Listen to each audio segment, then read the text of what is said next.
You're watching HTV West.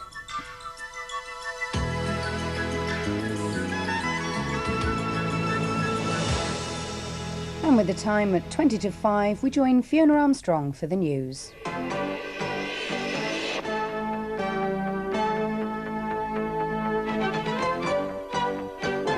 Gorbachev resignation announcement on Christmas Day.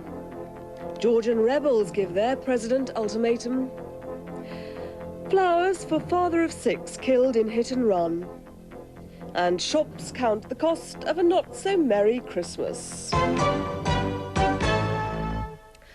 Good evening. Mikhail Gorbachev will tomorrow formally announce his resignation as the president of the Soviet Union. He'll address the people of the former Soviet republics on television.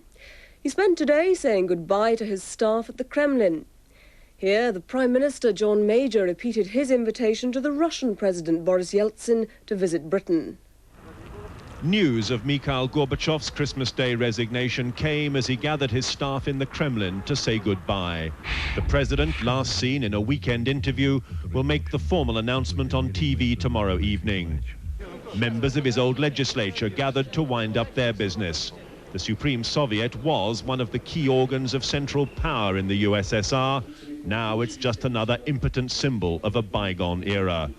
But old habits die hard. MPs who'd assembled to discuss formally disbanding the Soviet Union did what they've done so often in the past. They postponed their decision to another day.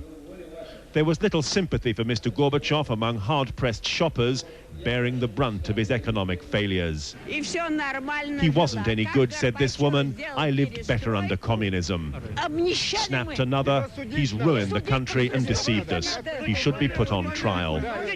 For some time, people will remember under whose leadership they got into such economic mess. But then they will start to forget it, or will find other villains who did it. And I think some good things will remain about him in the memory of people. This is the reality for now, Christmas shopping Moscow style. Russia plans sharp price increases next month, and few doubt that in the post-Gorbachev era, life will get worse before it gets better. Tim Ewart, ITN, Moscow. Mikhail Gorbachev will be remembered as the man who brought the Cold War to an end, but he was never able to deliver what the Soviet people wanted most, prosperity. Our diplomatic correspondent, Jeffrey Archer, looks back at his career.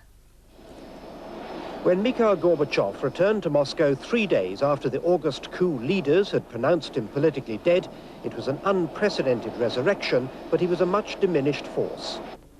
The speed of his downfall caught the outside world by surprise. Only a month before he recorded this secret appeal in captivity, he was in London, feted by foreign crowds as he had so often been before. For their leaders, he was still a pivotal figure. His survival, it then seemed, the one sign of stability in a nation he'd done so much to change. The magnitude of the change is undeniable. First, Soviet troops left Afghanistan. That led to the end of superpower meddling in regional conflicts across the world. Then nuclear weapons were not just controlled, but actually reduced through treaties with the United States. And Eastern Europe was liberated. Moscow hardliners charged that the Soviet Union's security interests were being shamelessly abandoned. That his personal style eased the process of change is beyond dispute. No previous Soviet leader would have joined in the singing at a White House party. But he was also a leader made by the old system, a product of Soviet communism.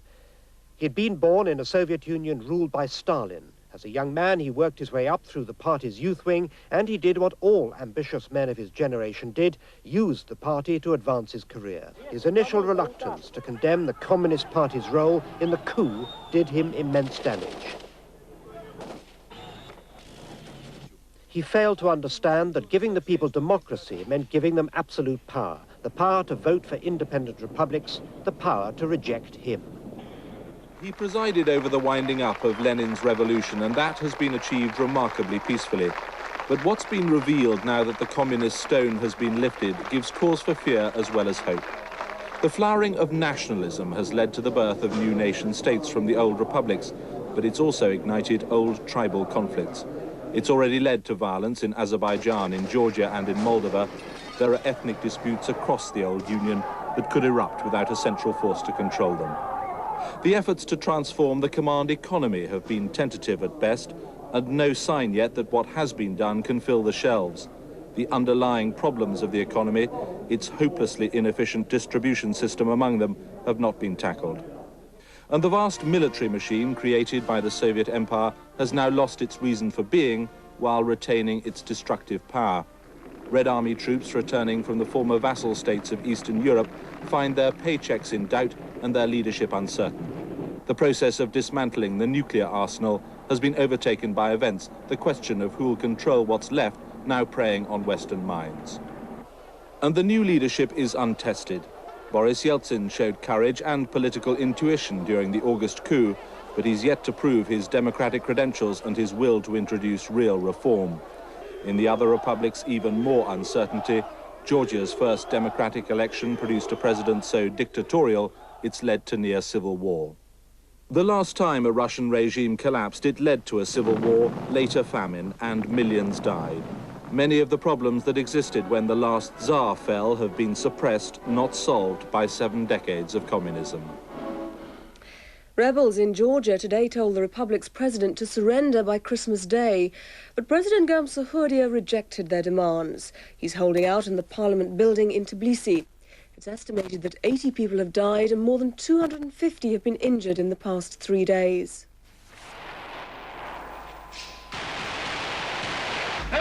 From inside Georgia's parliament, Gamsahurdia's troops make their final stand.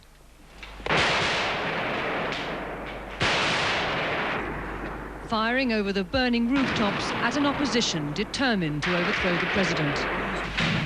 Zviad Gamsahurdia was today taking shelter in a bunker underneath his parliament building. He's been given just 48 hours to surrender. This is a coup, he said. The opposition are criminals. I was popularly elected and I appealed to the West for help. The opposition have used heavy artillery to pummel the parliament for 3 days. Both sides say they have military superiority. It's impossible to verify their claims. And as the death toll mounts in the streets, there's no sign of compromise, no sign of negotiations. Doctors carrying messages between the two sides as they ferry the dead to hospital. The opposition say they'll sacrifice their lives to see Gamsahurdia, who they claim is a dictator, ousted. No accurate figures on casualties so far. Estimates say 200 injured and 26 dead. The president does still have his supporters, crowds gathering in Tbilisi to protect him. And this afternoon, his troops have attacked and set ablaze the opposition headquarters. Both sides on the offensive now, as this former Soviet republic begins to stand alone and immediately resorts to the gun. Penny Marshall, ITN, Moscow. Other news now. A young mother